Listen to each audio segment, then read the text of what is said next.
Hello everyone, welcome to ProSport Point. Today we are gonna make a full immersion inside an argument that everybody has in mind. Roman Reigns is the next John Cena? Nice question. Now set your mind and let's make the point.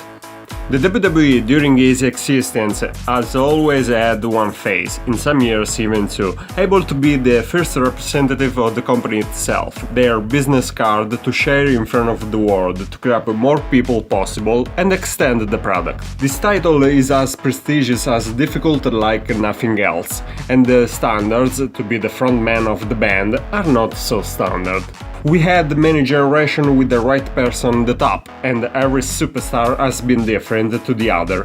For this reason, we had Bruno Sammartino in the 70s, Hulk Hogan in the 80s, and then we had a super rapid evolution with a list of faces alongside each other.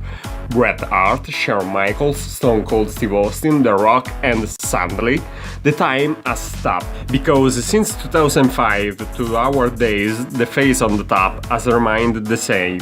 Big Johnny Boy John Cena. Of course, we had several names with the qualities to be the next big thing, or right next to that, like Jeff Hardy, Edge, Batista, CM Punk, Daniel Bryan, but nobody has moved Cena from the first placement, until now. I mean, at the age of 40 years old this has been necessary.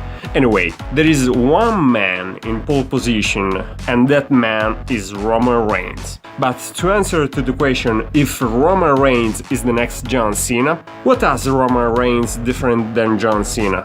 Well, Roman has been booed even before to get to the top. And that's it folks, thanks for watching. Nah, seriously. Right now, the only thing in common that they have, it's just this split reaction from the people. That's it. Other things can be similar, but they are two different men under every aspect. And this is the first point. Is Roman Reigns the next John Cena? He could, but probably he will not be. Or rather say, not how the company would. He is already a top name, and his presence for the media exposures is constant, and the why is simple. He's got the look, he's got the main spot, his character is pushed to be a winner, a really strong man, somebody to who cheer for, nothing new. He has been built to be like this. Unfortunately, we are in 2017, and a series of events of which I have already said in another video. I am sorry for this self-spam. Anyway, in a few words. His gimmick, his character, has been not so clear during the years, plus some prejudice and some qualities still in progress have developed a rejection by the fans, and not only the smart fans. Now, let's make a little in-ring confrontation with the leader of Destination, but remembering that this does influence the trip to become the face of the company.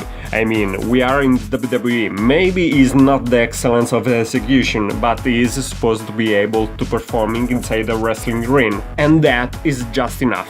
He can make some powerhouse moves, and when he performs them with a jerk ripper face, everything works better. The perfect sample is the match with AJ Styles at Extreme Rules in 2017. Just think about it. When he was in the Shield in some simple action, like walking or simply taking time, in that moment you were watching something awkward. But he was over like never before. Now he has improved his in-ring presence, but he gets the boot. It's all a perception stuff. And this is the second point. You became the face that runs the place when your in-ring package is exportable even outside. And here comes the pain. Roman has showed an attitude not so comfortable when asked to interact with the fans, and when you make this bad work on live television, it cannot be a positive note at all. Right now all the social visits made by Roman are not so loud reported, but these would be increased in the future. But what makes really a difference is the wellness program strike. The suspension doesn't represent an insurmountable problem, even Rey Mysterio has been suspended in his career. What makes the problem is the probability to have a stable figure put where the pressure is really high. This is why John Cena has been on the top for so long. He has spent all his career inside the squared circle, and as much more outside of that. But even knowing all these things, the first factor which doesn't make Roman the face of the company, on my opinion, it's just Roman Reigns' character. An arrogant gimmick, in the good sense of the term, will not work to be the face of the WWE, especially in 2017. Now, I'm going to say a thing that for the most part of the people listening will be upset by, and it is: bigger the boos go, bigger the push for Roman will be. I understand the fact that if you are a face, what is supposed to be, it's a positive reaction. But in some occasion, what matters is a reaction. And the big dog in the last couple of years has made it. Who has generated reaction better than him? This is what has made Roman the #1 merchandising seller, why he has main evented the 3 WrestleMania in a row, and up until at this point, Roman Reigns makes the number, but it doesn't make the face. This thing has already happened in the past. It's the same situation that we had with John Cena and Randy Orton. And nowadays, it's more simple across the Roman Reigns' journey to the legend killer than the Mr. House to loyalty and respect. Thanks for watching, leave your opinion and let's make the point.